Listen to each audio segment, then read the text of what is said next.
Good afternoon. So, what should you why you can and so the faculty will be cultivating future. Some of them will learn and you also some also how you handle large matters of how you are in handling people you can ask नंतर के वेचेस तुझा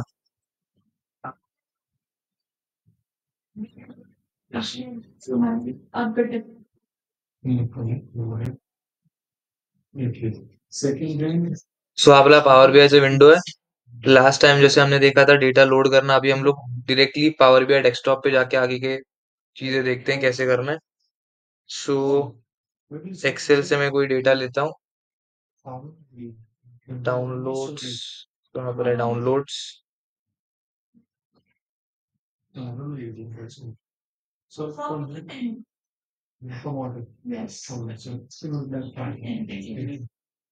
So flexibility means you are advancing in 6 years and 10 to 7 and then 12 to 9 years. Okay.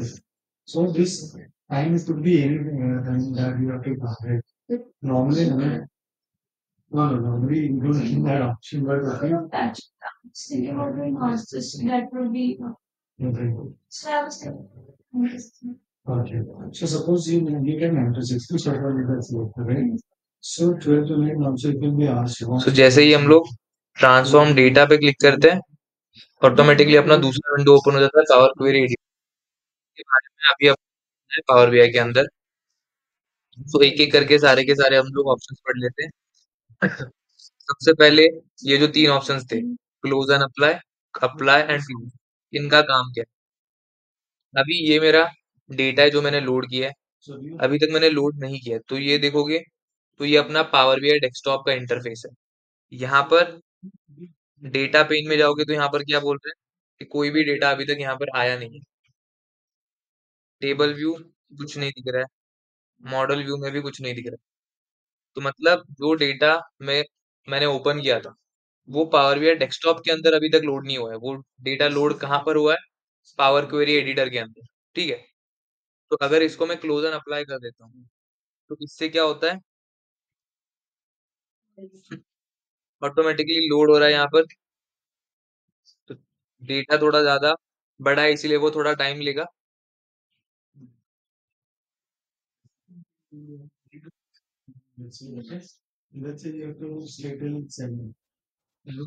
तो यहाँ पर अभी data load हो गया और अगर देखोगे बस एक ही विंडो ओपन है जो दूसरा वाला विंडो था पावर क्वेरी एडिटर का वो क्लोज हो चुका है तो यहाँ पर ये टेबल ऐड हो चुका है फूड नाम का टेबल व्यू में भी यहाँ पर डेटा दिख जाएगा ये डेटा आ चुका है मॉडल व्यू में भी ये टेबल दिख रहा है ठीक है तो क्लोज एंड अप्लाई क्या करता है जो मैंने पावर क्वेरी एडिटर को ओपन किया था उसको क्लोज करेगा और डेटा यहाँ पर लोड कर देगा सिमिलरली अगर मेरे को कोई और डेटा लेना है टेक्स्ट सीएसवी मेन्यू ओपन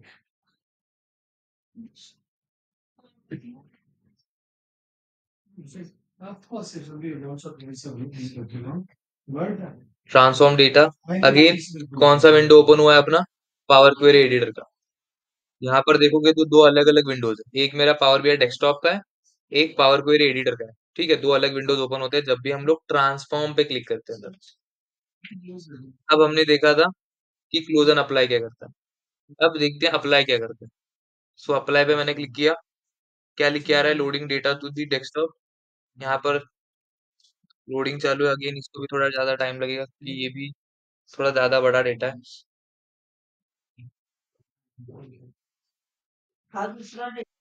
हाँ पहिला जो टेबल होता तो फूड नावाचा होता दूसरा आता घेतला तो मेन्यू नाव तो देखो यहाँ पर अभी तक वो डेटा लोड नहीं हुआ है यहाँ पर अभी भी वो लोडिंग चालू है तो जब तक ये लोडिंग का प्रोसेस कंप्लीट नहीं होता है तब तक वहां पर डेटा दिखेगा नहीं मेरे को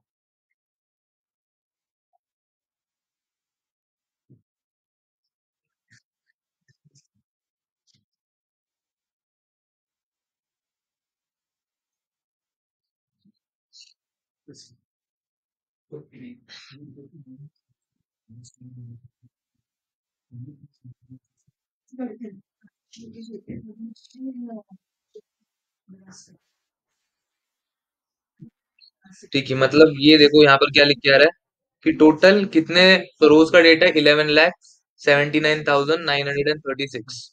ठीक है, उसमें से 1,193 रोज में कुछ ना कुछ एरर आ रहा है। ठीक है, तो लोड, इतना डेटा तो लोड हो चुका है, इतना एरर आ रहा है। तो अभी हम लोग एरर बाद में देखते हैं, ये इतना लोड हो चुका है।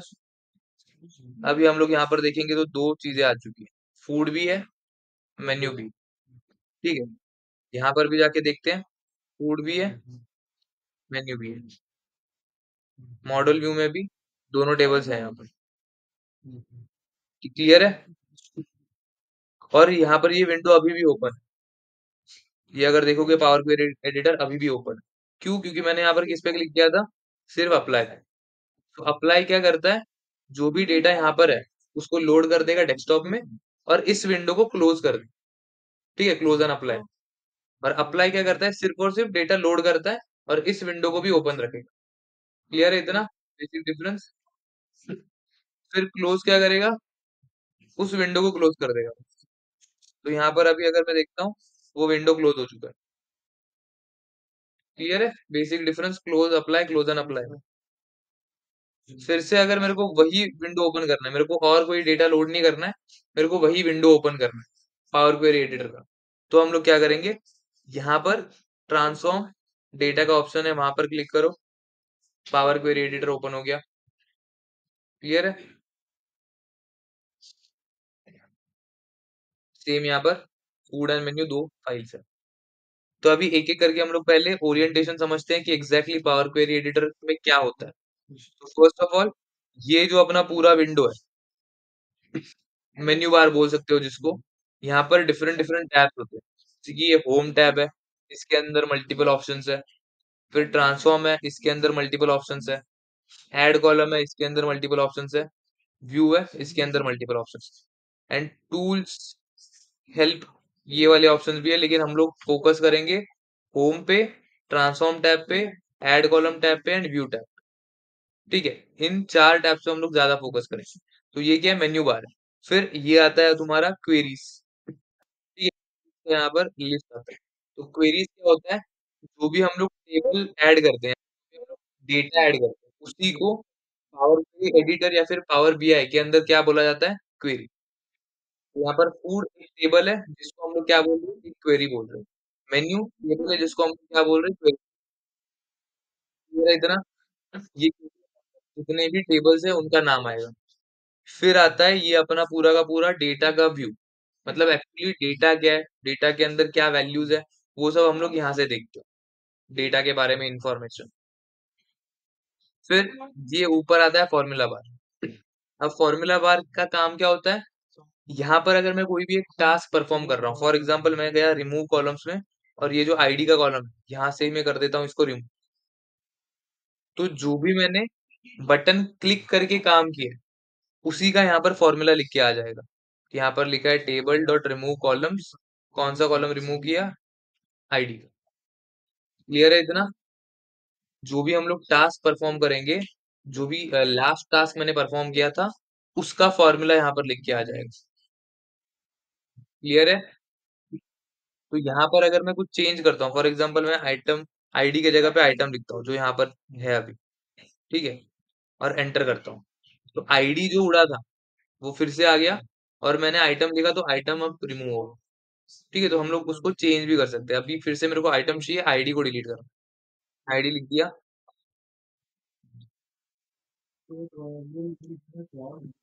देखो अभी यहाँ पर आईडी है, आइटम नहीं है, एंटर किया, आईडी चला गया, आइटम वापस आ गया। क्लियर है? तो हम लोग यहाँ पर भी कुछ चेंजेस कर सकते हैं अपने हिसाब से। फिर ये आता है तुम लोग का क्वेरी सेटिंग्स पे। अब क्वेरी सेटिंग्स का क्या मतलब है, क्या कुछ बोल रहा है कोई?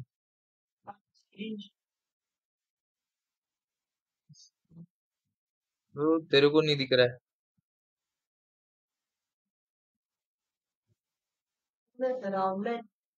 हाँ, हाँ बोल, अब बोल, क्या बोल रहा है, फिर से बोल। माइक म्यूट था तेरा। हाँ बोल। सबको शो कर रहा है, तेरा नेटवर्क का इशू है।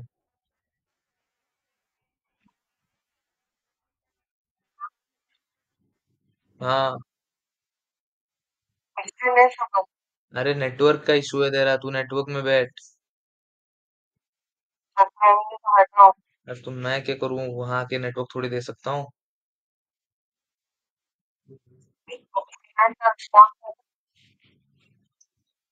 पढ़ाने देगा तब करूंगा ना। हम्म।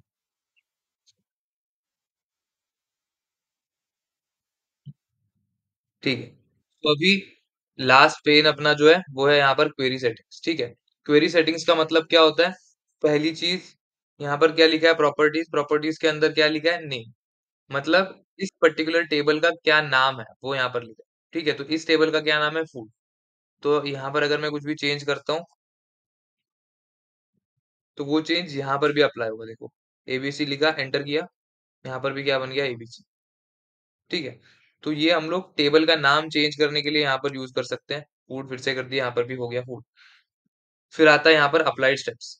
अप्लाइड स्टेप्स का मतलब क्या है? जो भी हम लोग यहाँ पर टास्क परफॉर्म कर रहे हैं वन आफ्टर अनदर, वो सब यहाँ पर लिख के आ जाते हैं। अब ये क्यों आता है?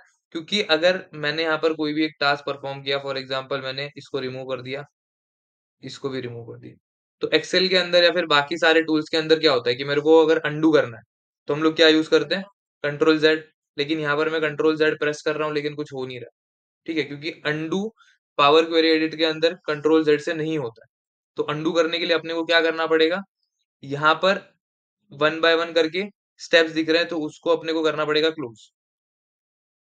तो वैसे ही अंडू हो जाएगा। क्लियर है? तो सारे के सारे स्टेप्स यहाँ पर दिखेंगे। हम लोग वो स्टेप्स के अंदर जाके देख भी सकते हैं। फॉर एग्जाम्पल अभी पहले स्टेप में मैं एक कॉलम को रिमूव कर दिया। ठीक है, फिर मैंने क्या किया? इसको रीअरेंज कर दिया। तो यहाँ पर एक एक स्टेप्स बढ़ते जा रहे हैं। तो मैं जाके प्रीवियस स्टेप में देख सकता हूँ कि अभी तो फाइनल आउटपुट ये दिख रहा है मेरे को कि पहले आइटम है, फिर फूड आईडी है, फिर वेज और नॉन वेज है। लेकिन इसके पहले जो मैंने किया था वहां पर क्या है? पहले एफ आई डी है, फिर आइटम है, फिर वेज नॉन वेज है। उसके पहले जो हुआ था चेंज टाइप, उसमें क्या है? आईडी भी है, एफ आई डी भी है, आइटम भी है एंड वेज नॉन वेज भी। क्लियर है? तो हम लोग ऐसे नेविगेट करके देख सकते हैं कि एग्जैक्टली exactly हर स्टेप में क्या हो रहा है। और अंडू करना है तो इसको क्लोज भी कर सकते हैं। क्लियर है इतना? वो सारे अप्लाइड स्टेप्स यहाँ पर देखेंगे। सो बाय डिफॉल्ट जब भी हम लोग कोई भी डेटा सेट या फिर टेबल या फिर डेटा लोड करते हैं तो पावर बीआई ट्राई करता है ये तीन चीजें करने का बाय डिफॉल्ट। ठीक है, सबसे पहला क्या होता है? सोर्स। सोर्स का मतलब क्या है? यहाँ पर अगर मैं सेटिंग्स पे क्लिक करता हूँ तो ये आएगा। तो ये सोर्स एटलीस्ट वो डिसाइड करने का ट्राई करता है जब भी हम लोग डेटा लोड करते हैं। सबसे पहले वो क्या करता है? फाइल पाथ स्टोर कर लेता है कि यहाँ पर एग्जैक्टली जो डेटा लोड करना है उसका फाइल का पाथ क्या है। तो सी के अंदर यूजर्स के अंदर Rohan, then one drive desktop, उसके अंदर पावर भी है, उसके अंदर डेटा जोमेटो पीबी है, उसके अंदर फूड डॉट सीएसवी, ये फाइल का पाथ है पूरा का पूरा। फिर ओपन कैसे करना है? एज अ सीएसवी डॉक्यूमेंट, क्योंकि सीएसवी फाइल था। फिर फाइल का ओरिजिन मतलब कौन से फॉर्मेट में वो लिखा गया है फाइल।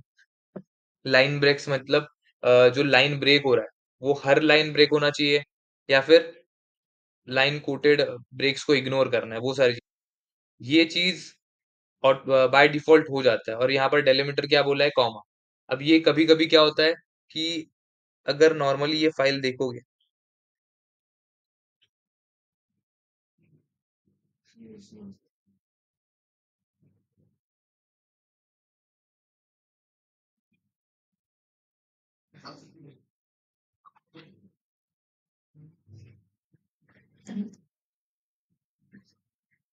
ये मेरा एक्चुअल फाइल है। ठीक है, यहाँ पर क्या दिख रहा है? ID, then comma, F I D comma, item comma, veg और नॉन वेज। फिर एंटर मारा है नेक्स्ट लाइन पे जाने के लिए। Zero comma F D zero comma aloo tikki burger comma veg, मतलब जो हर एलिमेंट है उसको सेपरेट कौन कर रहा है? कॉमा। तो इसीलिए उसको बोला भी जाता है सीएसवी। सीएसवी का फुल फॉर्म क्या होता है? Comma separated values. ठीक है, सो यहाँ पर अगर देखोगे सोर्स में जाके तो क्या बोला है कि डेलीमीटर क्या है? कॉमा। कभी कभी कोई और डेलीमीटर भी हो सकता है, फॉर एग्जांपल टैब हो गया या फिर स्पेस हो गया या फिर कोलन हो गया। तो हमें अपने को वो देखना पड़ेगा कि एग्जैक्टली exactly किससे सेपरेट हो रहा है भाई। तो ये पावर बीआई ने खुद से एनालाइज करके ये सारी चीजें स्टोर करके रखी है। बाय डिफॉल्ट होता है ये। फिर प्रमोटेड हेडर्स, तो अब इस स्टेप पे देखोगे तो नीचे फर्स्ट रो में क्या आ रहा है? आईडी। यहाँ पर FID, item, veg, non veg. फिर पावर BI को क्या लगा कि ये जो पार्ट है फर्स्ट वाला रो का पार्ट और बाकी पूरे रोज इसमें कुछ डिफरेंस है। फॉर एग्जाम्पल फर्स्ट वाले में क्या लिखा है, ID लिखा है, जो कि क्या है, टेक्स्ट है। उसके बाद क्या है, सारे नंबर्स है। यहाँ पर भी पहले FID लिखा है, उसके बाद एक सेम पैटर्न फॉलो हो रहा है, स्टार्टिंग में FD लिखा है। ठीक है, यहाँ पर आइटम तो दोनों भी टेक्स्ट ही है। वेज और नॉन वेज में भी क्या हो रहा है, स्टार्टिंग में लिखा है वेज और नॉन वेज, बाकी पूरे डेटा में क्या है, या तो वेज है या तो नॉन वेज है। ठीक है, मतलब पहला वाला रो कुछ अलग पैटर्न फॉलो कर रहा है और बाकी के सारे रोज कुछ अलग पैटर्न फॉलो कर रहा है। तो ये पावर BI ने एनालाइज कर लिया कि भाई फर्स्ट रो और बाकी का डेटा इसमें कुछ ना कुछ डिफरेंस है। तो उसने क्या कर लिया, ये नेक्स्ट स्टेप भी खुद से ही कर लिया। नेक्स्ट स्टेप का नाम क्या है, प्रमोटेड हेडर्स। तो वो क्या करेगा, इस रो को हेडर बना देता है। तो यहाँ पर अभी क्या लिखा है, कॉलम 1, कॉलम 2, कॉलम 3, कॉलम 4। जैसे ही मैं इस स्टेप पे जाता हूँ, ऊपर चला गया, कॉलम 1, 2, 3, 4 के जगह पे जो एक्चुअल नाम थे वो आ गए। क्लियर है, इस स्टेप में वो हुआ। यहाँ पर जाके देखोगे वही हुआ। Promote all scalar types, promote the first row of the data in the table to column headers. Clear है यहाँ तक। फिर अब ये जो पूरा का पूरा डेटा है, ये नंबर वाला ही डेटा है ना, 0 से लेके जितने भी वैल्यूज है नंबर्स ही है सिर्फ। तो इसका डेटा टाइप यहाँ पर क्या आ रहा है, टेक्स्ट। यहाँ पर अगर मैं देखता हूँ ABC किसके लिए होता है, टेक्स्ट के लिए। लेकिन एक्चुअली क्या है, ये नंबर है ना, नंबर है 0 से लेके। तो पावर BI ने अगेन क्या किया, उसने स्टार्टिंग के कुछ रोज देख के इसका डेटा टाइप क्या होना चाहिए वो डिसाइड कर लिया कि यहाँ पर ज्यादा से ज्यादा नंबर्स क्या थे, अपने नंबर वाले थे, वैल्यूज नंबर वाले थे। तो उसने उसको कन्वर्ट कर दिया इनटू न्यूमरिक, इंटीजर में, होल नंबर में। ठीक है, और ये टेक्स्ट ही है, यहाँ पर भी टेक्स्ट ही है, यहाँ पर भी टेक्स्ट ही है, तो इनको एज इट इज रखा। सिमिलरली मैं दूसरे वाले टेबल में जाता हूँ, तो यहाँ पर भी प्रमोटेड हेडर्स में यहाँ पर सबका डेटा टाइप देखो ABC आ रहा है। जैसे ही मैं चेंज टाइप पे जाता हूँ, ये वाला होल नंबर में कन्वर्ट हो गया, ये वाला प्राइस वाला भी होल नंबर में कन्वर्ट हो गया, और ये RID भी होल नंबर्स में कन्वर्ट हो गया। क्योंकि पावर BI को पता चल गया कि भाई ज्यादातर डेटा यहाँ पर नंबर वाला ही है, होल नंबर वाला ही। क्लियर है। फिर बाय डिफॉल्ट ये तीन चीजें होती है, सोर्स लोकेट करना कि एग्जैक्टली पाथ, मेरा फाइल जो है उसका पाथ क्या है, फर्स्ट स्टेप। उसके बाद क्या होता है, प्रमोटेड हेडर्स। अगर पहला वाला जो रो है वो मेरा कॉलम का हेडर होना चाहिए तो वो बनता है। और थर्ड वाला होता है change type, data type auto detect होके चेंज हो जाता है। क्लियर है इतना। तो ये अपना बेसिक इंफॉर्मेशन है। और ये जो लास्ट का तुम्हारा फुटर है, वहां पर भी कुछ इंफॉर्मेशन लिखा होता है। फॉर एग्जाम्पल यहाँ पर क्या लिखा है, 6 कॉलम्स, 999 प्लस रोज। एंड यहाँ पर बोला है कि column profiling based on top 1000 रोज, और प्रीव्यू डाउनलोडेड एट 319। मतलब पहली चीज, प्रीव्यू डाउनलोडेड एट 3:30। इसका मतलब क्या, 3:19 पे ये मैंने डेटा लोड किया था यहाँ पर पावर क्वेरी एडिटर में। यहाँ पर क्या बोला है, 6 कॉलम्स, 999 प्लस रोज। इसका मतलब क्या है, 6 रोज है, 6 कॉलम्स है, और 999 से भी ज्यादा रोज है। फूड में अगर मैं जाता हूँ, कॉलम्स चेंज हो गए, 4 columns and 999 plus rows. Similarly यहाँ पर प्रीव्यू डाउनलोडेड एट 327, मतलब 327 को मैंने डेटा लोड किया था, कॉलम्स 4 है और 999 से ज्यादा रोज है। और यहाँ पर बोला है again column profiling based on top 1000 रोज। और यहाँ पर कॉलम प्रोफाइलिंग में क्या लिखा है देखो, कि 100 डिस्टिंक्ट 100 यूनिक्स। मतलब यहाँ पर क्या बोल रहे हैं कि टोटल 1000 रोज ही है। यहाँ पर लिख के आ रहा है क्या, 1000 रोज। लेकिन अगर एक्चुअली देखोगे तो 1000 से बहुत ज्यादा डेटा है यहाँ पर। ठीक है, तो वो अगर पूरा डेटा देखना है तुम लोग को, यहाँ पर भी अगर मैं एंड तक जाता हूँ लोड करते करते, फिर भी मैं मैक्सिमम 1000 तक ही जा पाऊंगा। क्यों, क्योंकि यहाँ पर मैंने लिमिट सेट करके रखा है कि 1000 रोज तक ही। अब ये लिमिट कौन सेट करता है, पावर BI खुद से सेट करता है। क्यों, क्योंकि जैसे ही मैं इसको 1000 रोज से कन्वर्ट कर दूंगा एंटायर डेटा सेट में, वैसे ही पावर BI थोड़ा स्लो हो जाएगा। क्यों, क्योंकि ये डेटा बहुत ज्यादा बड़ा है। अगर मैं ये फूड ओपन करके देखता हूँ,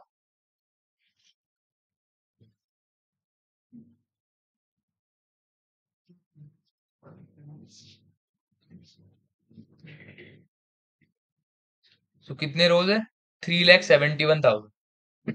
ठीक है, इतने ज्यादा रोज है यहाँ पर। तो इसीलिए ये पूरा का पूरा डेटा लोड नहीं करता है, क्योंकि हम लोग स्टार्टिंग के 1000 रोज देख के ही कुछ अपना एनालिसिस का काम है या फिर डेटा क्लीनिंग का जो काम है वो कर सकते हैं। तो पावर बीआई या फिर पावर क्वेरी एडिटर का लॉजिक ये बोलता है कि हम लोग जो स्टेप्स परफॉर्म करने वाले, डेटा क्लीनिंग करने वाले, वो बस स्टार्टिंग के कुछ रोज देख के ही करो, और मैं वो सारे के सारे चेंजेस पूरे डेटा सेट पे अप्लाई कर दूंगा।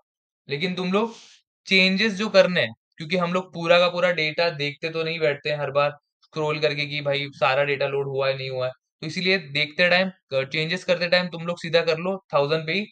बस अगर तुम लोग को देखना ही है कि फॉर एग्जाम्पल यहाँ पर जो वैल्यू लिखा है कि अभी यहाँ पर 100% वैलिड है चारों जगह पे, और क्या बोला है कि 1000 डिस्टिंक्ट 1000 यूनिक, 1000 डिस्टिंक्ट 1000 यूनिक, यहाँ पर भी सेम, और यहाँ पर बोला है 2 डिस्टिंक्ट 0 यूनिक। अब पहली चीज, डिस्टिंक्ट एंड यूनिक में फर्क क्या होता है? अगर मैंने चार चीजें लिखी हैं यहाँ पर, एक्सेल के अंदर बताता हूँ।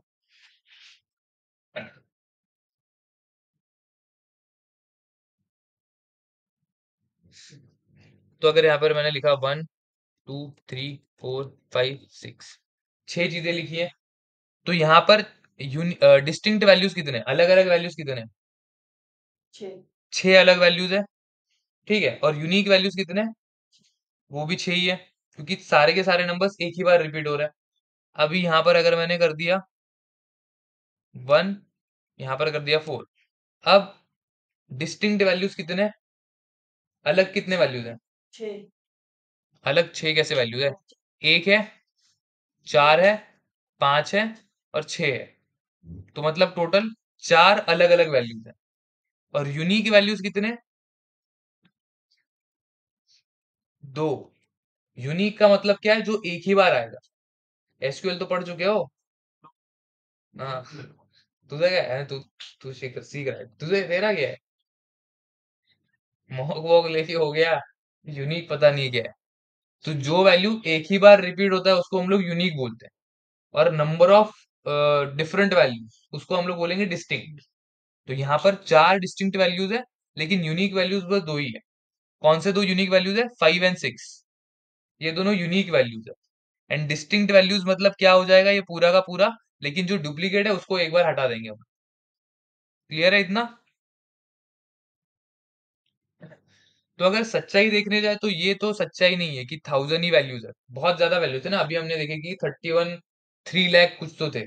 तो अगर मेरे को पूरा डेटा देखना है तो मैं क्या करूंगा? कॉलम प्रोफाइलिंग बेस्ड ऑन 1000 रोज से हटा के एंटायर डेटा सेट करूंगा। तो अभी देखो बहुत टाइम लेगा ये लोड करने को, क्योंकि डेटा थोड़ा ज्यादा यूज है अपना। तो फिर जो इंफॉर्मेशन अपने को दिखेगी वो क्या होगी? पूरे के पूरे डेटा पे बेस्ड होगी।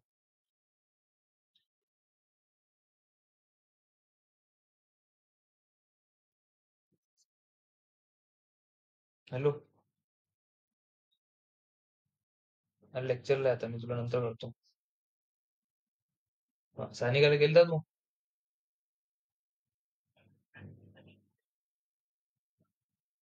कॉल करना था. हाँ, चलो.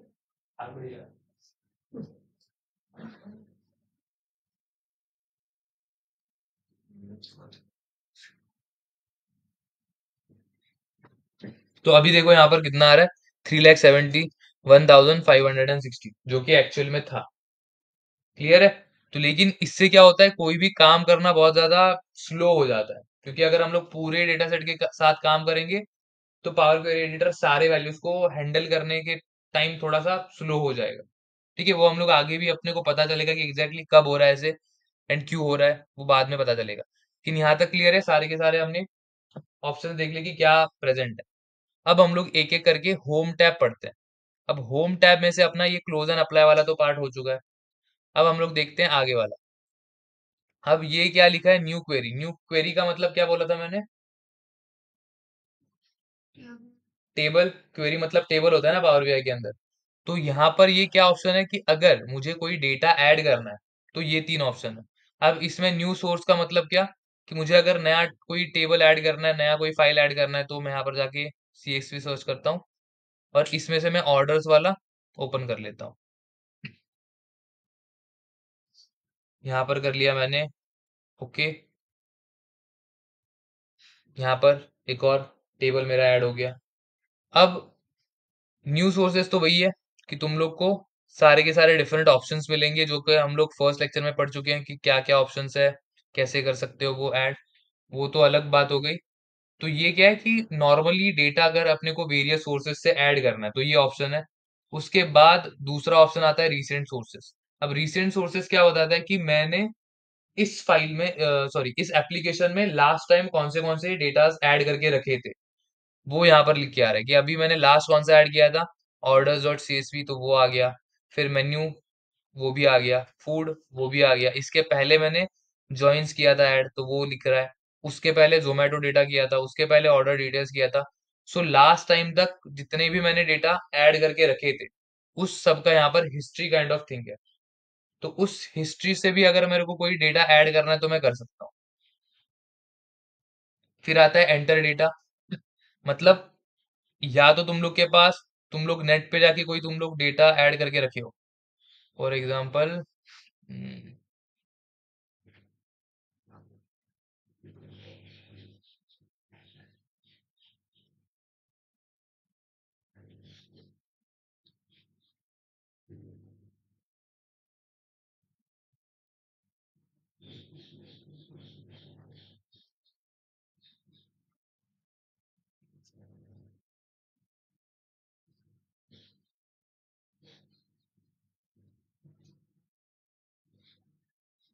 आम्ही ते लिंकनी पण करू शकतो ना?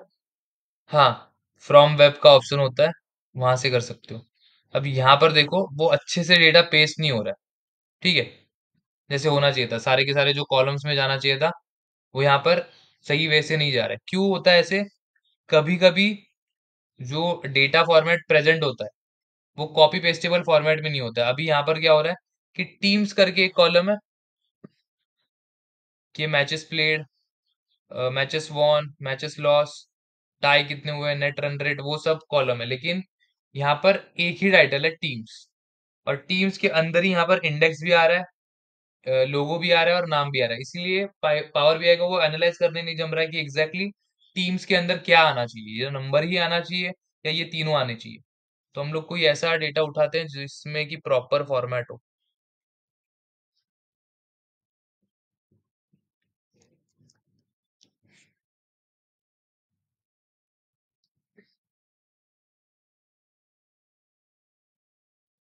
चलो ये देखते हैं।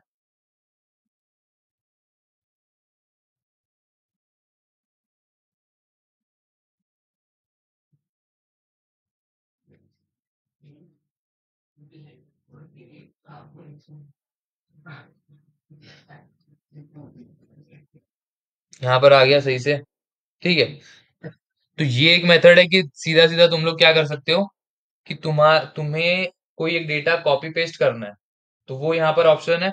या फिर अगर मैन्युअली कोई डेटा ऐड करना है तो वो भी ऐड कर सकते हो। जैसे हम लोग एक्सेल में डेटा टाइप करते हैं, वैसे ही अगर यहाँ पर भी टाइप करना है तो एंटर डेटा पे जाओगे और यहाँ पर नेम,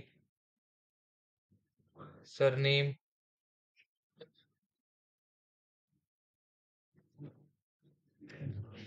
ऐसे मैन्युअली भी डेटा ऐड कर सकते हो तुम। यहाँ पर ओके करोगे तो एंड में यहाँ पर एक टेबल नाम से क्रिएट हो गया। क्लियर है यहाँ तक, ये वाला ऑप्शन? फिर देखते हैं डेटा सोर्स सेटिंग।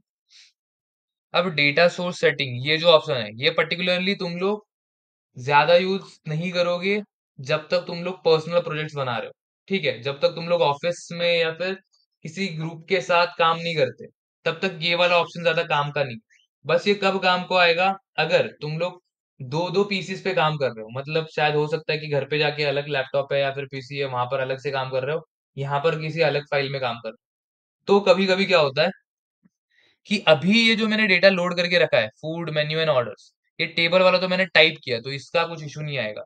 लेकिन गलती से मैंने क्या किया, अभी इसको मैं कर देता हूँ क्लोज एंड अप्लाई।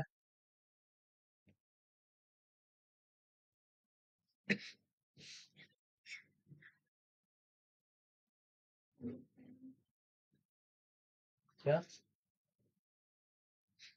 तो यहाँ पर ये सारे के सारे फाइल्स ऐड हो गए।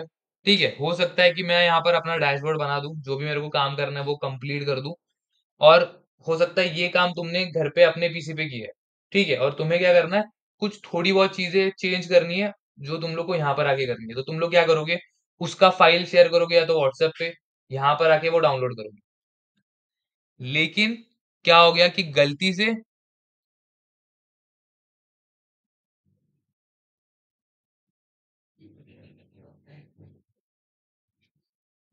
ये जो तुम्हारी फाइल्स थी, इनका लोकेशन चेंज हो गया। फॉर एग्जाम्पल ये जो फूड्स वाला फाइल है, ये मैंने गलती से बाहर डाल दिया, तो इसका लोकेशन चेंज हो गया, पाथ चेंज हो गया। अभी यहाँ पर जाके मैं अगर मैं देखता हूँ, ट्रांसफॉर्म डेटा पे अगेन जाता हूँ, तो यहाँ पर क्या लिख के आ रहा है, एन अनएक्सपेक्टेड एरर अकर्ड। ठीक है, बाकी मेन्यू सही है, ऑर्डर सही है, टेबल भी सही है। इशू बस कहाँ पर आ रहा है, फूड पे। क्यों? क्योंकि उसका जो पाथ था वो चेंज हो गया। ठीक है, तो ऐसे टाइम पे भी तुम लोग क्या करोगे, डेटा सोर्स सेटिंग में जाओगे, किसका पाथ चेंज हुआ है, फर्स्ट वाले का, फूड का, तो यहाँ पर जाओगे चेंज सोर्स पे, और यहाँ पर जाके फिर से जो नया अभी पाथ तुमने दिया है, फूड, ये पाथ सिलेक्ट कर लोगे। Okay, close and refresh.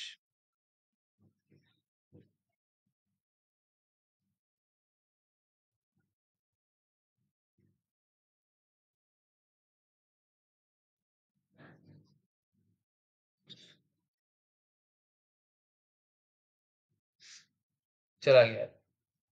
Clear है? तो डेटा सोर्स सेटिंग का काम तभी यूज करोगे जब तुम लोग के सोर्स फाइल का पाथ अगर चेंज हो गया।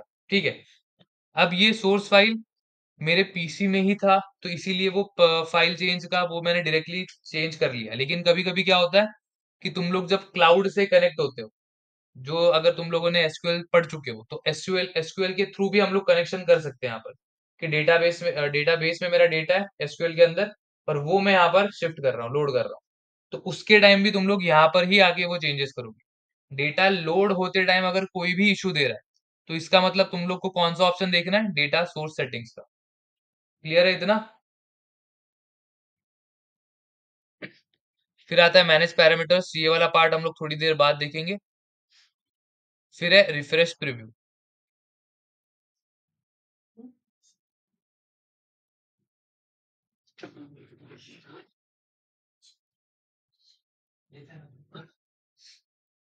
क्या है?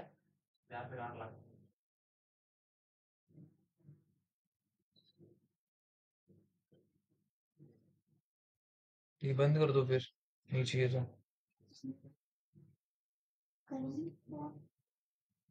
बंद कर दो। वाला नहीं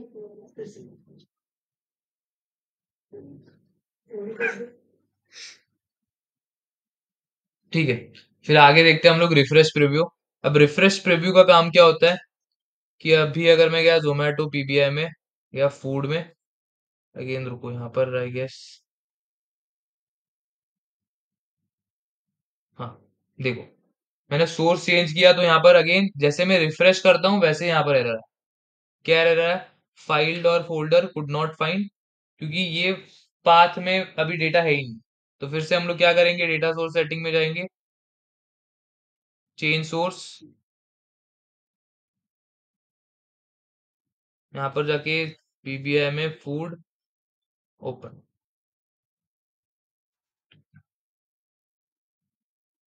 और अब ये चेंज हो चुका है, लेकिन यहाँ पर अभी वो चेंज रिफ्लेक्ट नहीं हुआ है। तो वो चेंज रिफ्लेक्ट करने के लिए हम लोग क्या करते हैं, रिफ्रेश प्रीव्यू। अब यहाँ पर दो ऑप्शन है, या तो रिफ्रेश प्रीव्यू या फिर रिफ्रेश ऑल। रिफ्रेश प्रीव्यू से क्या होता है, सिर्फ जो करंट फाइल है, करंट क्वेरी है, उसी में रिफ्रेश होगा। ऑल से क्या होगा, जितने भी फाइल्स मैंने ऐड करके रखे हैं वो सारे के सारे चेंज हो जाएंगे, रिफ्रेश हो जाएंगे। और क्या क्या हो सकता है कि अगर यहाँ पर मैंने फूड का फाइल ओपन करके रखा है, ठीक है, यहाँ पर मैं पहले जो है आलू टिक्की बर्गर, उसका वेज हटा के मैं यहाँ पर लिख देता हूँ नॉन वेज। ठीक है, और इसको कर देता हूँ सेव। अब कर दिया क्लोज। यहाँ पर अभी भी क्या आ रहा है, वेज। लेकिन जैसे ही मैं करता हूँ रिफ्रेश, क्या हो गया? Non veg. मतलब अगर सोर्स फाइल में कुछ भी चेंज हुआ है, तो वो चेंज अगर मेरे को मेरे पावर बीआई में भी रिफ्लेक्ट कराना है, तो हम क्या यूज करते हैं? रिफ्रेश प्रीव्यू को। क्लियर है? फिर से हम लोग जाते हैं, उसको वेच कर देते हैं।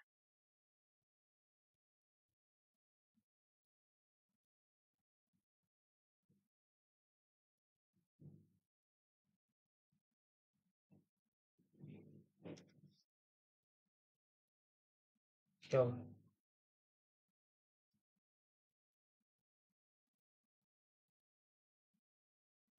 रिफ्रेश प्रीव्यू, फिर से वेज बन गया। क्लियर है इतना? रिफ्रेश प्रीव्यू का काम क्या है? फिर आता है प्रॉपर्टीज। अब प्रॉपर्टीज मतलब क्या? उस पर्टिकुलर टेबल के बारे में इंफॉर्मेशन। तो यहाँ पर क्या बोला है कि क्वेरी, क्वेरी का मतलब क्या? टेबल, टेबल का नाम क्या है? फूड।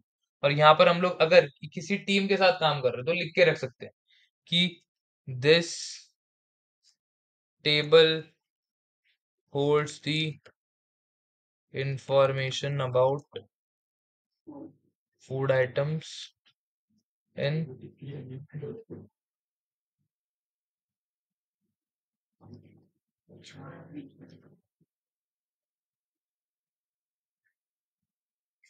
चार भी नहीं बजे अभी। ठीक है, तो इन शॉर्ट अपना इससे रिपोर्ट पे कुछ फर्क नहीं पड़ेगा, लेकिन जब तुम टीम के साथ काम करोगे और अगर टीम को ही पता नहीं होगा कि कौन सा टेबल क्या काम कर रहा है, तो it's not a good thing. So इसीलिए अगर तुम लोग किसी टीम के साथ काम कर रहे हो या फिर तुम्हें भी ट्रैक रखना है कि ये टेबल क्या काम कर रहा है, ये टेबल क्या काम कर रहा है, तो काइंड ऑफ कमेंट का ये काम करता है। तो पाइथन में जैसे हम लोग क्या कर रहे थे कि कोई भी अगर बहुत कॉम्प्लिकेटेड कोड है तो उसका हम लोग कुछ कमेंट लिखते थे ना कि भाई ये कोड ये कर रहा है। तो इसका भी वही काम है। पावर बीआई इसको कुछ करेगा नहीं, लेकिन हमारे अंडरस्टैंडिंग के लिए हम लोग लिख के रखते हैं कि भाई ये काम कर रहा है। फिर आता है एडवांस एडिटर। अब एडवांस एडिटर का काम क्या है? जैसे मैंने बोला था, कोई भी एक प्रोसेस हम लोग करते हैं, कोई भी स्टेप यहाँ पर लेते हैं, for example removing this particular column, तो क्या आता है? उसका ये फॉर्मूला आता है ना। तो हर स्टेप पे कोई ना कोई फॉर्मूला है। सोर्स पे ये फॉर्मूला है, प्रोमोटेड हेडर्स पे ये फॉर्मूला है, चेंज टाइप पे ये फॉर्मूला है, और रिमूव कॉलम्स पे ये फॉर्मूला। तो ये सारे के सारे फॉर्मूला स्टोर कहाँ पर होते हैं? एडवांस एडिटर के अंदर। यहाँ पर ये सारे फॉर्मूला लिखे हुए हैं। और हम क्या कर सकते हैं? या तो यहाँ से चेंज कर सकते हैं, कोई भी वैल्यू मेरे को चेंज करना है तो, या फिर खुद से अगर मुझे ये लैंग्वेज आती होगी तो यहाँ पर मैं कोड भी कर सकता हूँ सीधा सीधा। ये जो हम लोग कर रहे हैं ना, बटन क्लिक करके करके काम कर रहे हैं, इसको क्या बोलते हैं? जीयूआई यूज करना, ग्राफिकल यूजर इंटरफेस, जो तुम लोग ने टीके इंटर पढ़ा होगा। वहां पर हम लोग क्या करते हैं? तो हम लोग कोड लिख रहे हैं, उसी का हम लोग एक ग्राफिकल यूजर इंटरफेस बना रहे थे जहां पर हम लोग क्लिक करके काम करवा सकते हैं। तो वही यहाँ पर क्लिक करके काम हो रहा है और यहाँ पर कोड के थ्रू काम हो रहा है। तो अगर तुम्हें कोड से काम कराना है तो यहाँ पर लिख सकते हो। अब ये प्रोग्रामिंग लैंग्वेज का नाम क्या है? इसको बोलते हैं एम कोड। ठीक है। पावर बीआई के अंदर हम लोग एम लैंग्वेज यूज करते हैं, जिसको एम कोड बोला जाता है। एम का फुल फॉर्म क्या होता है? मैशअप। ठीक है, तो मैशअप लैंग्वेज है ये। अब हमारा जो कोर्स है पावर बीआई का, इसके स्कोप के अंदर एम लैंग्वेज पढ़ना नहीं आता है, लेकिन अगेन फिर भी हम लोग ट्राई करेंगे थोड़ा समझना कि एग्जैक्टली एम लैंग्वेज कैसे लिखी जाती है और इसका हम लोग कैसे यूज कर सकते हैं। इवन दो हमें अगर नहीं आता है वो पूरा का पूरा, जैसे पाइथन अपने को स्क्रैच से आता है कि फॉर लूप कैसे लिख सकते हैं, यूजर डिफाइन फंक्शंस कैसे लिख सकते हैं, वो सब आता है हमको। ठीक है। वैसे अगर मेरे को यहाँ पर नहीं भी आता होगा, फिर भी इसका कैसे हम लोग यूज कर सकते हैं इसको, वो हम लोग देखेंगे। अब यहाँ पर दो पार्ट्स होते हैं, एक होता है लेट और एक होता है इन। ठीक है। लेट के अंदर भी वेरिएबल टाइप का कमांड होता है। यहाँ पर हैशटैग से, हैशटैग के बाद एक वेरिएबल आता है, फिर is equals to and code आता है। सेम हैशटैग इज वेरिएबल का नाम is equals to and code, hashtag name is equals to and then code. तो ये एग्जैक्टली exactly क्या कर रहे हैं हम लोग? ये जो हैशटैग के बाद लिखा है ना, ये हम लोग स्टेप का नाम दे रहे हैं। अप्लाइड स्टेप्स में भी देखोगे, पहला स्टेप का नाम क्या है? सोर्स। यहाँ पर लिखा है सोर्स। फिर क्या? Promoted headers. यहाँ पर भी क्या लिखा है? Promoted headers. फिर चेंज टाइप, यहाँ पर लिखा है चेंज टाइप। फिर रिमूव्ड कॉलम्स, यहाँ पर लिखा है रिमूव्ड कॉलम्स। ठीक है, अगर मैं यहाँ पर लिखता हूं कि रिमूव आईडी कॉलम, तो अभी देखो यहाँ पर क्या लिख के आ रहा है, no syntax errors have been detected. चलो ये नहीं करता हूँ, पहले पहले दूसरा दिखाता हूँ। अभी ये यहाँ पर लिखा है चेंज टाइप, तो मैं यहाँ पर करता हूँ चेंज डेटा टाइप। तो मैंने अगर यहाँ पर चेंज किया है तो वो चेंज मुझे यहाँ पर भी करना पड़ेगा।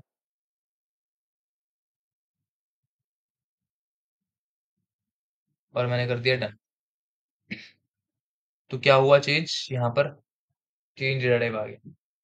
ठीक है, सेम सेम चीज मैं क्या कर सकता हूँ, यहाँ पर अगर मैं राइट क्लिक करता हूँ फिर भी मुझे रीनेम का ऑप्शन आ रहा है। तो यहाँ पर मैं लिख दूंगा फिर से जो था चेंज टाइप, और फिर से अगर जाऊंगा एडवांस एडिटर में तो वो चेंज यहाँ पर भी हुआ और यहाँ पर भी हुआ। ठीक है, ये बस नाम चेंज करके हम लोग यहाँ पर वो यूज कर सकते हैं। तो लेट में क्या होता है कि जो भी हम लोग स्टेप्स कर रहे हैं वो वन बाय वन यहाँ पर स्टोर होते हैं। और इनमें हम लोग क्या डिफाइन करते हैं कि मुझे एग्जैक्टली कौन से स्टेप पे जाना है अभी। जैसे हम लोग यहाँ पर क्या कर रहे हैं, रिमूव कॉलम्स में अब चेंज टाइप में आ गए, अब सोर्स में आ गए, अब प्रमोटेड हेडर्स में आ गए। वैसे ही मुझे कौन से स्टेप पे अभी रुकना है ये अगर डिफाइन करना है तो वो हम लोग कैसे लिख सकते हैं, इन के अंदर। तो यहाँ पर जो भी लिखा होगा उस स्टेप के अंदर मैं चला जाऊंगा। तो अभी अगर मैं यहाँ पर रिमूव्ड कॉलम्स ही रख रहा हूँ, डन किया, तो अभी बाय डिफॉल्ट मैं कहाँ पर हूँ, प्रमोटेड हेडर्स में।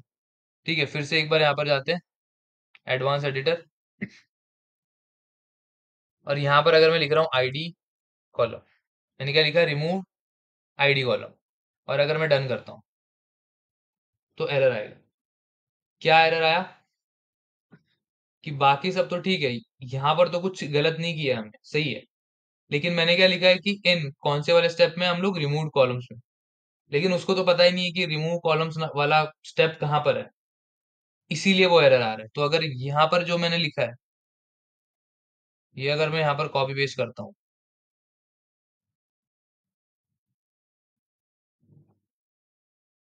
डन, अब सही से आ गया और हम लोग लास्ट स्टेप के अंदर भी पहुंच गए। क्लियर है, अगर यहाँ से मैंने क्लोज किया, एडवांस एडिटर पे गया, तो वो लाइन भी चलेगी और यहाँ पर जो मैंने लिखा था वो भी चला गया। क्लियर है एडवांस एडिटर का क्या काम है। और एक चीज, अगर खुद से कुछ भी कोड लिखोगे तो एंड में कॉमा देना मत भूलना, अभी यहाँ पर कॉमा नहीं है।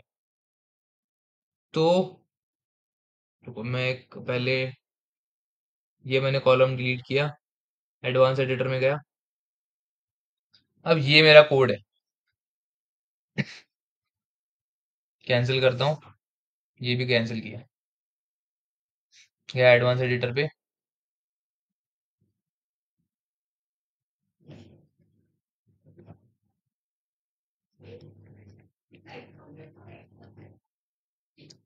और यहाँ पर अगर मैं ये ऐड करता हूँ तो यहाँ पर एरर आ रहा है कुछ। ठीक है, वो एरर क्या है कि जब भी नेक्स्ट लाइन पे जाते हैं हम लोग, पाइथन के अंदर तो कुछ लिखते नहीं है, लेकिन यहाँ पर अपने को कॉमा डालना पड़ता है। ठीक है, तो उसका एरर आ रहा है। तो यहाँ पर अगर जाके मैं कॉमा ऐड कर रहा हूँ तो no syntax errors have been detected, and वो डन करते ही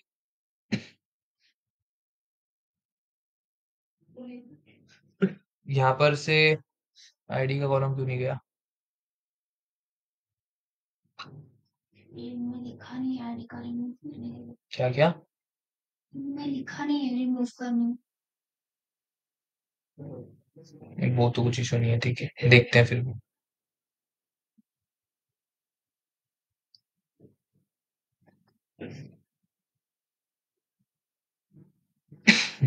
हाँ, क्लियर है फिर।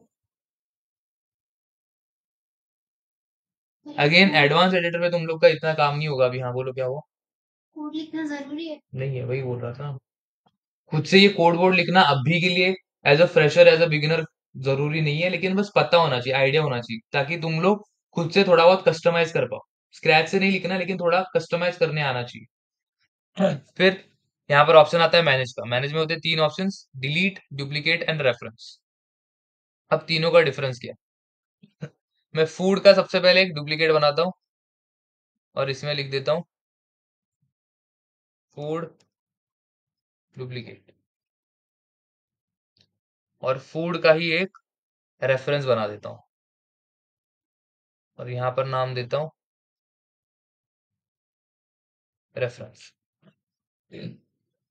तो डुप्लीकेट एंड रेफरेंस में फर्क क्या होता है? ये मेरा मेन फाइल है फूड का, ठीक है। यहां से अगर मैं कोई भी एक कॉलम डिलीट करता हूँ, एक ही कॉलम रखा मैंने वेज और नॉन वेज, डुप्लीकेट में गया सारे कॉलम्स है। अगर मैं रेफरेंस में जाऊंगा तो एक ही कॉलम बचेगा। इसका क्या मतलब हुआ कि रेफरेंस कनेक्टेड होता है मेन फाइल से और डुप्लीकेट अलग कॉपी ही बना देता है, ठीक है। कीवर्ड नहीं, नाम दिया है। चेंजेस हो रहा है तो यहाँ पे कैसे हो रहा है? रेफरेंस में हो रहा है ना, क्योंकि रेफरेंस कनेक्टेड होता है। फूड ये मेन टेबल है मेरा, डुप्लीकेट क्या हुआ, उसका एक कॉपी बन गया, ठीक है। तो जैसे ही हम लोग मैनेज में जाके डुप्लीकेट बनाते हैं तो दो डिफरेंट कॉपी बनती है, एक मेरा मेन फाइल है, दूसरा मेरा डुप्लीकेट फाइल है। तो मेन फाइल में जो भी चेंज होगा वो डुप्लीकेट में नहीं दिखेगा क्योंकि वो अलग ही फाइल बन चुका है। लेकिन फूड मतलब मेन फाइल और रेफरेंस फाइल वो कनेक्टेड होती है, तो जो भी मेरा मेन फाइल में चेंज होगा वो यहाँ पर रिफ्लेक्ट होगा। कनेक्शन व्यू में जाके क्वेरी डिपेंडेंसीज, तो यहाँ पर सब सब अपने को कनेक्शन दिख रहा है। तो स्पेसिफिकली फूड का अगर देखोगे, हाँ, यहाँ पर देखो, ये मेरा पाथ है, इससे मेरा मेन टेबल बन रहा है फूड, और मैंने इसी का डुप्लीकेट किया, इसीलिए फूड डुप्लीकेट भी कहाँ से बन रहा है, पाथ से बन रहा है। तो इस पाथ में अगर मेन फाइल में जाके मैं कुछ चेंजेस करूंगा तो वो इसमें भी रिफ्लेक्ट होगा, इसमें भी रिफ्लेक्ट होगा, क्लियर है। लेकिन जो मैं फूड में चेंजेस कर रहा हूँ वो डुप्लीकेट में नहीं दिखेगा क्योंकि इन दोनों के बीच में कोई कनेक्शन ही नहीं है ना। कोणचं आम्ही यूज कशाला करतो काय हे डुप्लिकेट आणि डुप्लिकेट कधी यूज करशील, जर तुला असा कोणता तरी डेटा आहे ज्याच्यावर काहीतरी चेंजेस करून चेक करायचंय, नाहीतर मग मे बी त्या तुम्हाला आत्ता सांगू का नंतर सांगू? ते तो कधी सांग नहीं बोल रहा है। नंतर बाद में तो तुम लोग को टास्क ही देने वाला होगा, वो तो समझेगा ही तुम लोग को, भूलने की तो बात नहीं है, लेकिन ठीक है, देख लो। अभी अभी के लिए समझो मत, मैं जो काम अभी कर रहा हूँ, बस तुम लोग को एग्जांपल दे रहा हूँ कि कब काम आता है। तो ये मैंने एक आईपीएल डिलीवरीज का डेटा सेट है, तो मैंने लोड कर दिया है। अब मैं यहाँ पर जाके क्या कर रहा हूँ, इसका एक डुप्लीकेट क्रिएट कर रहा हूँ। क्यों कर रहा हूँ? क्योंकि यहाँ पर जाके मुझे इसमें कुछ चेंजेस करने हैं। क्या चेंजेस करने हैं? ग्रुप बाय करना है। ग्रुप बाय मैंने अभी बोला, क्या कर रहा हूँ वो अभी ध्यान मत दो। ठीक है, एक मिनट।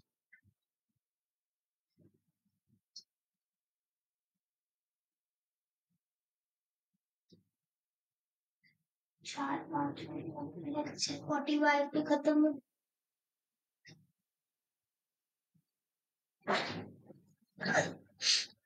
तो इस वाले फाइल में मैंने क्या किया, सेम ही डेटा था, लेकिन मैंने इसको चेंज करके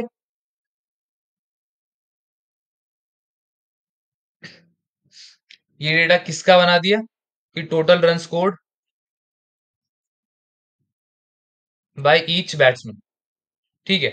अब अगर मैं इसी में चेंज करता तो बाकी जो डेटा था, बैटिंग टीम, बॉलिंग टीम, वो सारा का सारा डेटा तो उड़ जाता ना।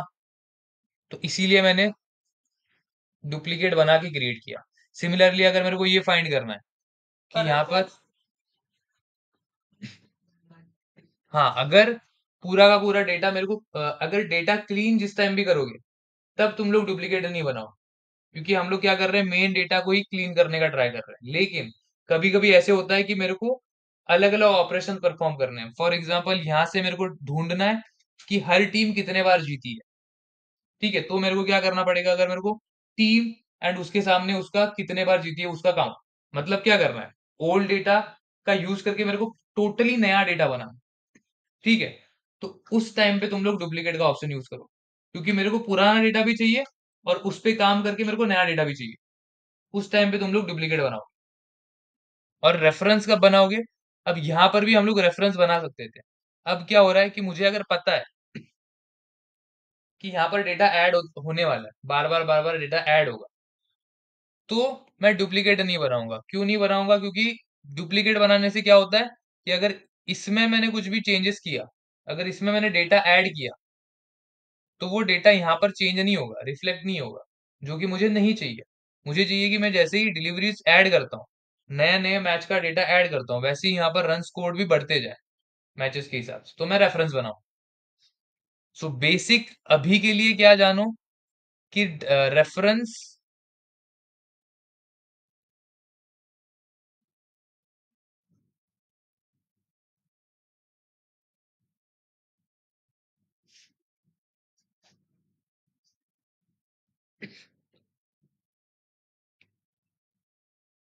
रेफरेंस एंड जो मेन फाइल है वो इंटरकनेक्टेड है, तो इस फाइल का जो चेंज है वो इसको भी अफेक्ट करेगा। ठीक है, लेकिन फूड एंड फूड डुप्लीकेट इन दोनों के बीच में डायरेक्ट कोई भी कनेक्शन नहीं है ना, तो इसका चेंज यहां पर फर्क नहीं लाएगा। क्लियर है इतना? डुप्लीकेट मतलब दो अलग अलग कॉपीज बनते हैं, एक दूसरे का फर्क एक दूसरे में नहीं दिखेगा। और रेफरेंस का मतलब मेन फाइल का जो चेंज है वो रेफरेंस में दिखेगा। क्लियर है इतना? और लास्ट वाला क्या ऑप्शन था अपना? डिलीट। हाँ, एक और चीज, इसके हिसाब से फिर क्या लग रहा है कि अगर मैं कुछ भी रेफरेंस में चेंज करता हूं, तो क्या वो चेंज फूड में दिखेगा? नहीं दिखेगा, क्योंकि एरो डाउनवर्ड जा रहा है ना। मतलब पहले तो ये जो पाथ है मेरा सोर्स फाइल है, इसमें अगर मैं चेंज करूंगा तो वो यहां पर भी दिखेगा, यहां पर भी दिखेगा। अगर चेंज यहां पर हुआ है तो यहां पर भी दिखेगा। डाउनवर्ड जा रहा है ना, इसका चेंज यहां पर दिखेगा, इसका चेंज यहां पर दिखेगा, इसका चेंज यहां पर दिखेगा। लेकिन अगर मैं रेफरेंस में कुछ भी चेंज करता हूं तो वो ऊपर नहीं जाएगा। क्लियर है? तो अगर मैंने यहां से इसको भी रिमूव कर दिया, फूड में फिर भी वो रहेगा। ठीक है, अब फूड रेफरेंस में कुछ भी नहीं है, सब डिलीट कर दिया मैंने, लेकिन फूड में फिर भी वो कॉलम है, क्योंकि रेफरेंस का चेंज मेन फाइल में नहीं दिखता है। क्लियर है अभी? और लास्ट जो मैनेज का था, डिलीट, इससे क्या होता है, डिलीट होता है बस, जो हम लोग यहां से भी कर सकते हैं।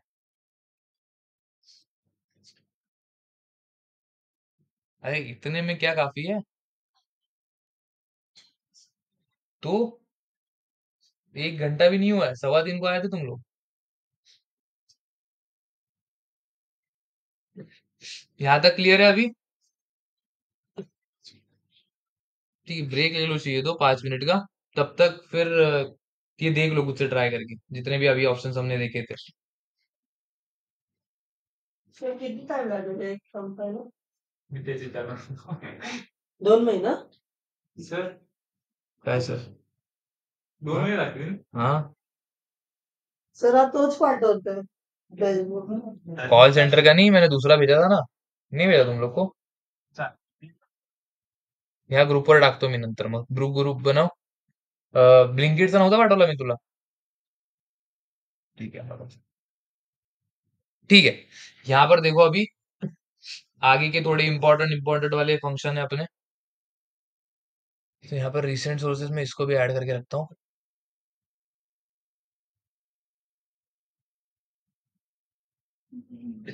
हाँ, तो अभी चूज कॉलम्स ये ऑप्शन, अब यहाँ पर दो ऑप्शंस है, choose columns and go two columns. अब चूज कॉलम का मतलब क्या है,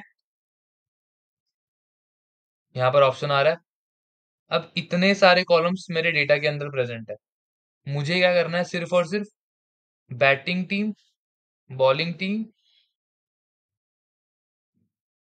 बस ये दो ही रखने हैं, और बाकी सब डिलीट करना। तो मैं चूज कॉलम्स का ऑप्शन सिलेक्ट करूंगा, तो क्या होगा, अभी बाय डिफॉल्ट वो दोनों कॉलम्स छोड़ के बाकी सब डिलीट हो जाएंगे। क्लियर है? चूज कॉलम्स क्या कर रहा है, वो जितने भी कॉलम मैं सिलेक्ट करूंगा वो छोड़ के बाकी सारे कॉलम्स को वो डिलीट कर देगा। फिर आता है गो टू कॉलम। अब इसका काम क्या है कि अगर मल्टीपल कॉलम्स होंगे तुम लोग के डेटा में और मुझे पर्टिकुलरली एक कोई कॉलम पे जाना है, तो इसे स्क्रॉल करके जाना थोड़ा कभी कभी डिफिकल्ट हो सकता है अगर बहुत ज्यादा कॉलम्स है तो उसी के लिए ये गो टू कॉलम होता है कि यहाँ पर हम लोग सिलेक्ट करेंगे कि मेरे को कौन सा कॉलम पे जाना है, मे बी बैट्समैन रन पे। ओके कर दिया तो वहां पर मैं पहुंच जाऊंगा। बस इतना ही काम है इसका। जैसे हम लोग ऐसे स्क्रॉल करके कोई एक कॉलम सिलेक्ट कर रहे हैं, वैसे ही यहाँ पर जाके मैं गो टू कॉलम से एक कॉलम सिलेक्ट कर सकता हूँ। इतना ही काम है इसका। क्लियर है? Choose columns and go to column समझा? फिर आता है रिमूव कॉलम्स। अब रिमूव कॉलम्स अगर हम लोग बाहर से क्लिक करेंगे तो वो क्या करेगा, डिलीट कर देगा सीधा सीधा। वरना यहाँ पर ऑप्शंस क्या आते हैं, या तो रिमूव कॉलम्स या तो remove other columns.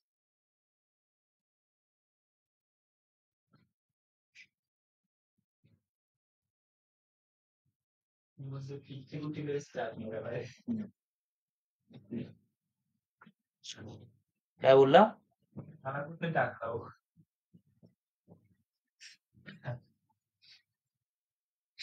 Sir remove other column से क्या होगा, वो कॉलम छोड़ के बाकी सारे डिलीट हो जाए।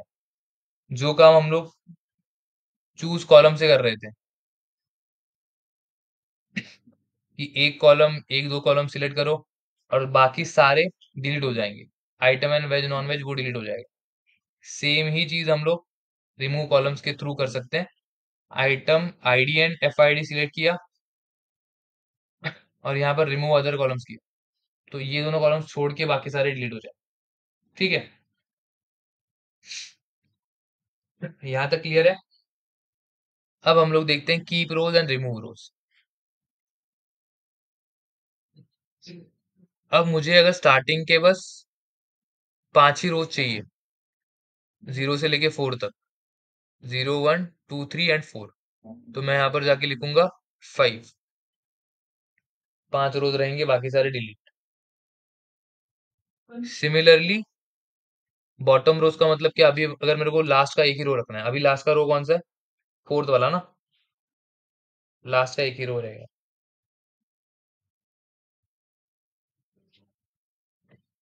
रेंज ऑफ रोज मतलब क्या, रुको पहले मेरे को रेंज क्रिएट करने दो। और हाँ, अगर तुम लोग को बाद में लगता है कि भाई मेरे को सेम ही स्टेप करना है लेकिन 5 के बजाय मेरे को चाहिए 50 रोज, तो तुम लोग क्या कर सकते हो, ये कट करके फिर से करने के बजाय इसी के बाजू में एक सेटिंग्स का ऑप्शन आ जाएगा, यहाँ पर क्लिक करो, यहाँ पर वही विंडो ओपन होगा, यहाँ पर 5 के बदले कर दो 50, तो ये 49 तक आ गया डेटा। ठीक है, फिर से मैं जाता हूँ कीप रोज पे, कीप रेंज ऑफ रोज। अब मैं यहाँ पर लिखता हूँ कि कौन सा रेंज मेरे को रखना है। मुझे अगर चाहिए 10 से लेके 20 तक, तो यहाँ पर मैं लिखूंगा 10। पहला रो कौन सा होना चाहिए, 10th वाला रो। लेकिन 10th वाला रो कौन सा आएगा, ये 9 वाला आएगा या फिर ये 10 वाला आएगा।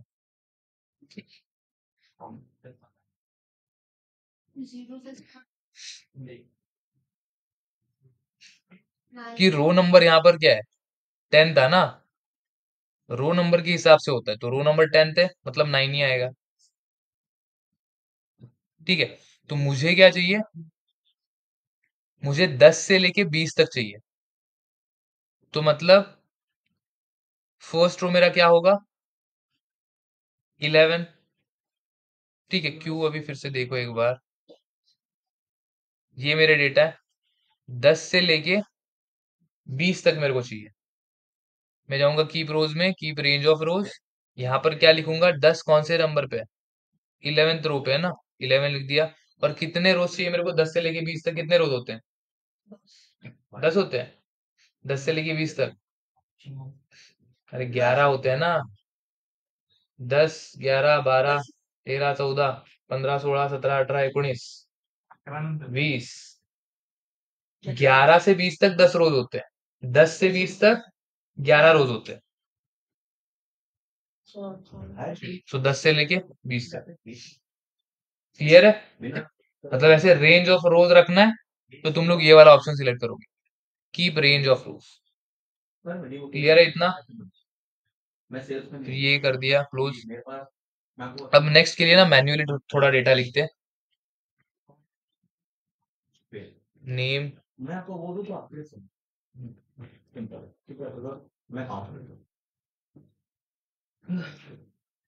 वैसे तो उसको भी वही करना है, कभी अपना मिल गए आपका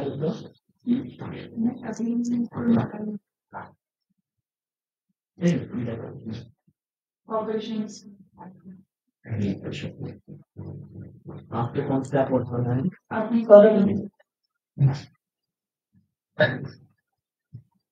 थोड़ा भी लेना तो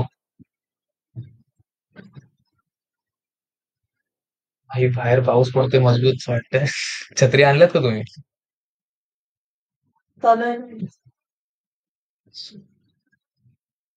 सो अभी देखो, अभी क्या ऑप्शन है? Keep duplicates and keep errors, ये दो ऑप्शन है। अभी अगर मैं यहाँ पर करता हूँ कीप डुप्लीकेट्स, तो यहाँ पर आया नन। क्यों? क्योंकि कोई भी यहाँ पर डुप्लीकेट वैल्यू है ही नहीं। यहाँ पर जो रोहन भी मैंने लिखा था उसमें भी एक ओ कैपिटल है, यहाँ पर ओ स्मॉल है, इसलिए डुप्लीकेट में कुछ भी नहीं आया। यहाँ पर भी देखो 7 डिस्टिंक्ट 7 यूनिक, कुछ भी रिपीट नहीं हो रहा है सेम। लेकिन यहाँ पर देखो यूनिक बस कितने? 2 है। तो अगर मैं यहाँ पर जाके करता हूँ कीप डुप्लीकेट्स, तो क्या बचेगा? जो नाम रिपीट हो रहा है, यहाँ पर पाटिल 3 बार है, शिंदे 2 बार है, तो इसीलिए वही आया जो डुप्लीकेट। क्लियर है कीप डुप्लीकेट्स का क्या मतलब है या नहीं समझा? समझा? अब ये हम लोग क्यों करते हैं? क्योंकि यूजुअली तो देखो डुप्लीकेट रखना ये अपना गोल तो कभी होता नहीं है कि मेरे को सिर्फ और सिर्फ डुप्लीकेट वैल्यू देखना है, जो रिपीट हो रहा है वो वैल्यू देखना। लेकिन हम लोग ये क्यों रखते हैं? ताकि हम उसको एनालाइज कर पाए कि एग्जैक्टली डुप्लीकेट वैल्यूज जो है वो कहाँ पर आ रहे हैं और क्या मुझे इसको रखना चाहिए या नहीं रखना चाहिए। ये देखने के लिए हम लोग कीप डुप्लीकेट्स रखते हैं। क्लियर है इतना? फिर आता है कीप एरर्स। अब ये कब देखना है? हमने देखा था कि जब मैंने मेन्यू को लोड किया था तब एरर आ रहा था। यहाँ पर तो देखोगे तो जीरो है, जीरो जीरो जीरो जीरो, हर जगह पे जीरो है। ठीक है, लेकिन अगर मैंने यहाँ पर पहले करता हूँ कंट्रोल ए, सब सिलेक्ट कर लिया, कीप रोज, एंड यहाँ पर कर दिया मैंने कीप एरर्स, तो जहां जहां पर एरर था वो सारे वैल्यूज यहाँ पर आ गए। क्लियर है? तो यहाँ पर देखोगे तो 100% एरर है, मतलब एरर किसमें? प्राइस के कॉलम में ही है। तो फिर जाके हम लोग फिर इसको सॉल्व कर सकते हैं। अगेन एरर रखना ये अपना प्राइस नहीं कि मेरे को सिर्फ और सिर्फ एरर ही चाहिए डेटा में और कुछ नहीं चाहिए, कुछ लॉजिक बनता नहीं है इसका। ठीक है, लेकिन हम लोग क्यों करते हैं ये स्टेप? ताकि हम लोग देख पाए कि एरर कब आ रहा है, कहाँ पर आ रहा है, और उसको कैसे हम लोग सॉल्व कर सकते हैं। क्लियर है इतना? फिर यहाँ पर हम लोग देखेंगे कि एरर क्यों आ रहा है, क्योंकि यहाँ पर डेटा टाइप क्या है? नंबर। और यहाँ पर क्या लिख के आ रहा है? ये ऐसे कुछ तो सिंबल लिख के आ रहा है। ठीक है, मतलब ये ऐसे टेक्स्ट आ रहा है, इसी की वजह से वो उसको नंबर में कन्वर्ट नहीं कर पा रहा है और इसकी वजह से एरर आ रहा है अपने। तो केप्ट एरर्स समझा? क्या काम है इसका सबका? फिर से जाते हैं रिमूव रोज में। अभी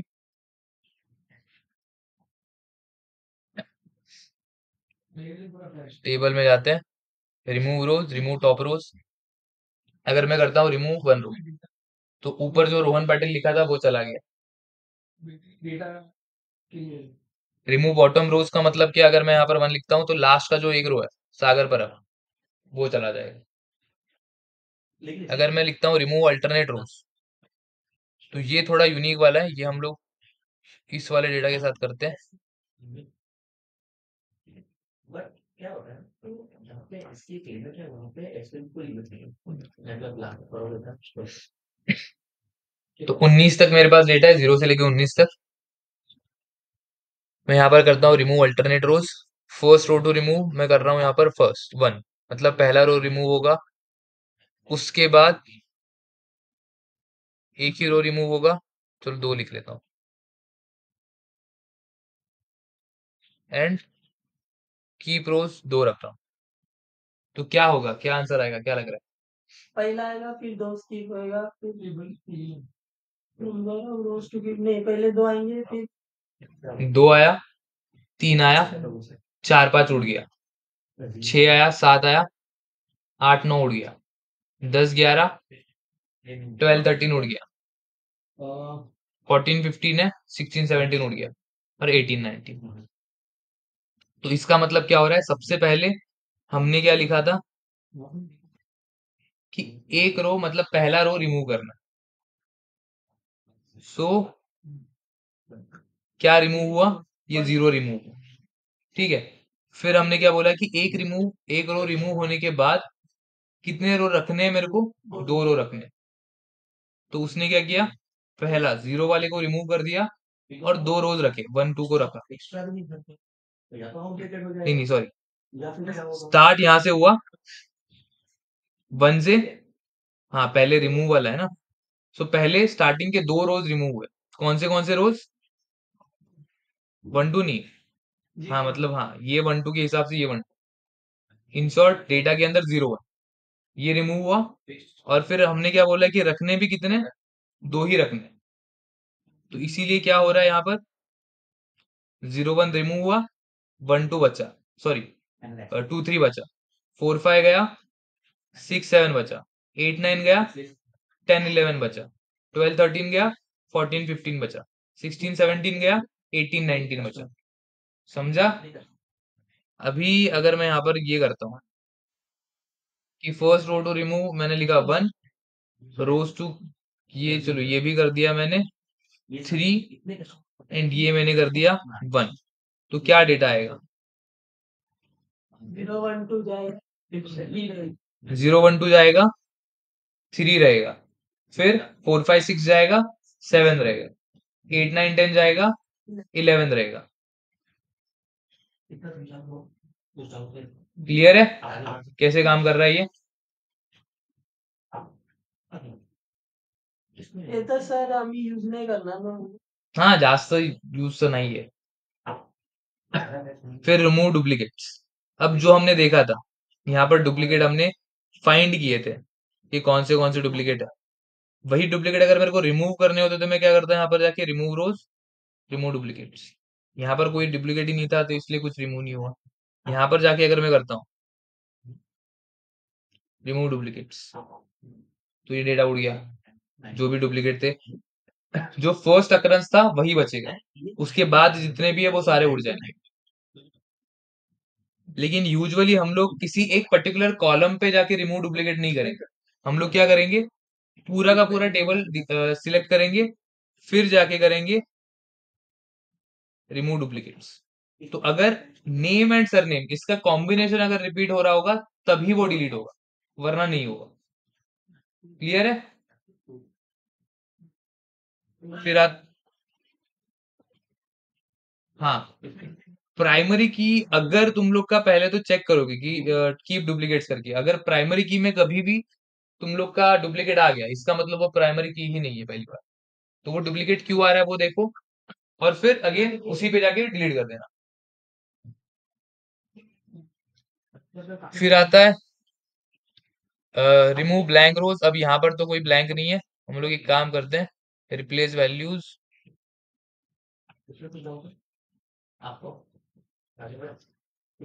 तो यहाँ पर ब्लैंक वैल्यूज आ गए। अब यहाँ पर जाके अगर मैं करता हूँ रिमूव ब्लैंक रोज, कुछ नहीं जा रहा है नल वैल्यूज होने के बाद भी। अब ऐसा क्यों हो रहा है, क्योंकि यूजुअली नल वैल्यूज जो है उनको एज अ ब्लैंक ट्रीट नहीं करता है। ब्लैंक क्या होता है, पूरा का पूरा अगर ब्लैंक मैंने रखा है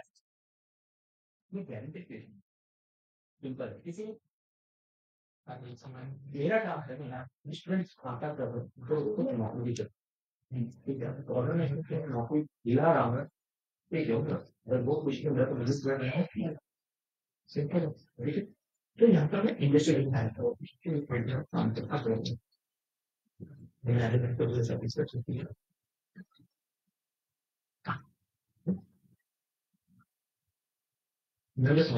यहाँ पर तो अभी होना चाहिए था। हमारे पास आती है क्या कहना है?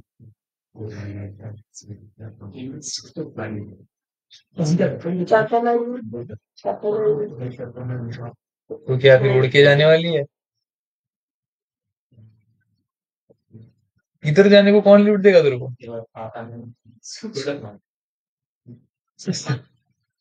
क्या?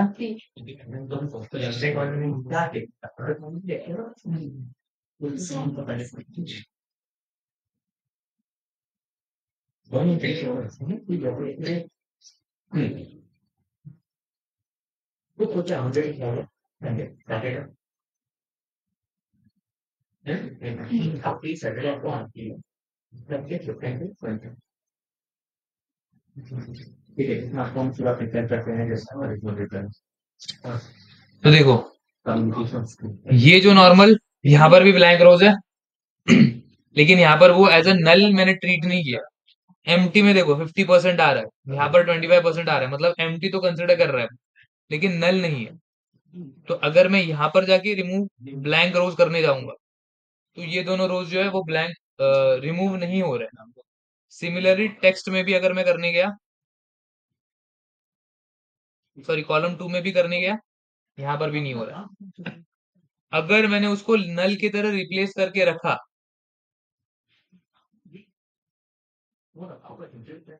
फिर भी डिलीट नहीं हो रहा है, ठीक है। लेकिन यहाँ पर अगर मैं करता हूं, यहाँ पर नल वैल्यू आ गया, अब डिलीट हो गया। क्यों ऐसे? क्या डिफरेंस है इन तीन एग्जाम्पल्स में? यहाँ पर भी नल है तो यहाँ पर भी नल था, यहाँ पर भी होना चाहिए था। तो यूजुअली ये जो रिमूव ब्लैंक रोज है ये, क्योंकि ये न्यूमेरिकल कॉलम होगा तब उस पे काम करता है। अगर नंबर्स एंड उसके बीच में अगर नल आता है तो उस पे ये काम करेगा, रिमूव ब्लैंक रोज पर। क्लियर है? एंड लास्ट वाला जो बचा है रिमूव एरर्स, तो सबसे पहले उसके लिए अपने को एरर क्रिएट करना पड़ेगा। हाँ तो यहाँ पर कहीं पे था ना ये, मेरे पास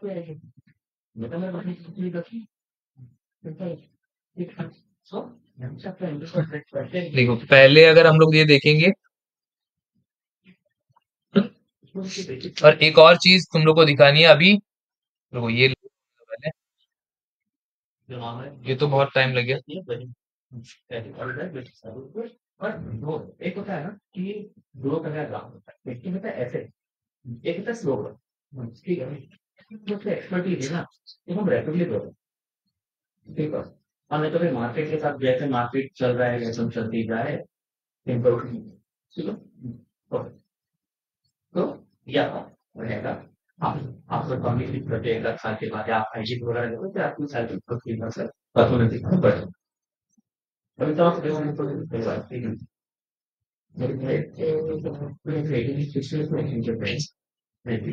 rating function and portfolio.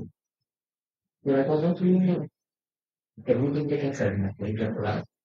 That the main thing is that you know screen मतलब just aware of the market potential को जाने वाला है। उसको नहीं चाहिए था that's right. और शुरू में ये चीज है तो यहाँ पर सारे वैल्यूज आ गए। कितने वैल्यूज है टोटल? 11,79,000।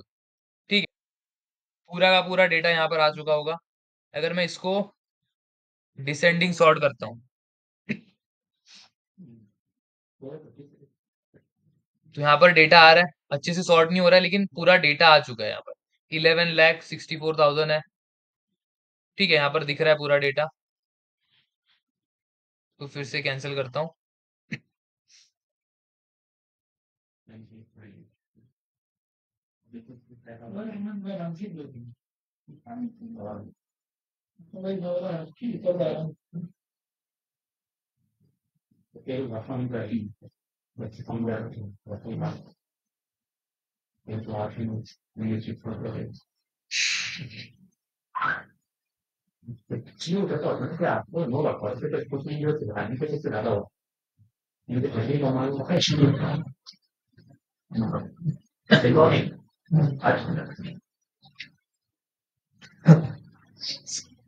मेरा घर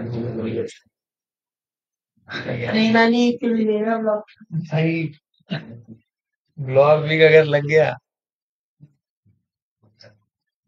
फिर तो वांदे हो जाएंगे। मेरे दो पास सीढ़ी मार रहा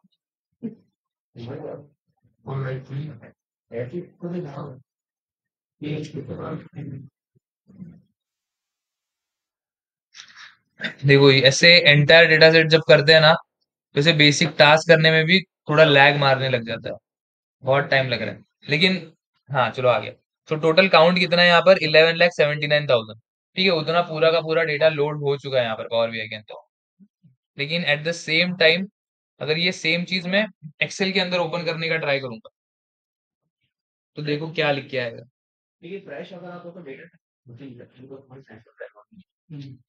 This data set is too large for the Excel grid. If you save this workbook, you'll lose the data that wasn't loaded. ठीक है, मतलब क्या कि डेटा ओपन तो हो जाएगा, लेकिन इसका मैक्स लिमिट कितना है? 10,48,000। इससे ज्यादा डेटा यहाँ पर लोड ही नहीं होगा। इसलिए भी हम लोग एक्सेल हर चीज के लिए प्रेफर नहीं करते, क्योंकि इसका लिमिट है 10,48,576। इससे ज्यादा डेटा लोड ही नहीं होगा। तो अभी मुझे क्या बताना था कि यहाँ पर कुछ एरर आ रहा है। ठीक है, तो हम लोग क्या कर सकते हैं कि यहाँ पर रिमूव रोज में जाके रिमूव एरर्स, तो जितने भी रोज एरर वाले थे वो सारे डिलीट हो जाएंगे। तो अभी तक कितने रोज थे यहाँ पर? कुछ 11,076, 11,79,000 कुछ तो था ना। हाँ, तो अभी देखते हैं कितने बचे।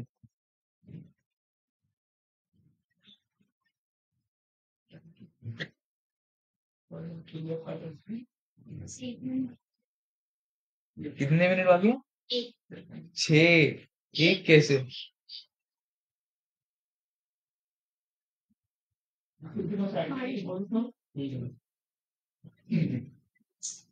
ब्लॉग कर सकते हैं ग्रोथ नहीं आ रही है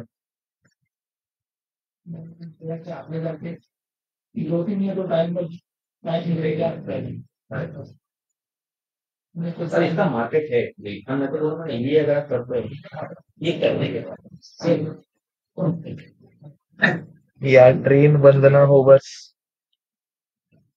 लवकर निघा आताच निघा 1 घंटा बाकी है, जाऊ दे ना। त्याच्यानंतर लेक्चर आहे ये देखो, हाँ एक 11,78,000, मतलब 1,000 कुछ डेटा जो था जिसमें एरर था वो सारा डिलीट हो चुका है। ये डिलीट करने का काम हम लोग कहाँ से करते हैं? Remove errors. क्लियर है फिर? ये अभी सारे ऑप्शंस अभी एक बार ट्राई करके देख लो फटाफट, कोई डाउट होगा तो अभी पूछ लो।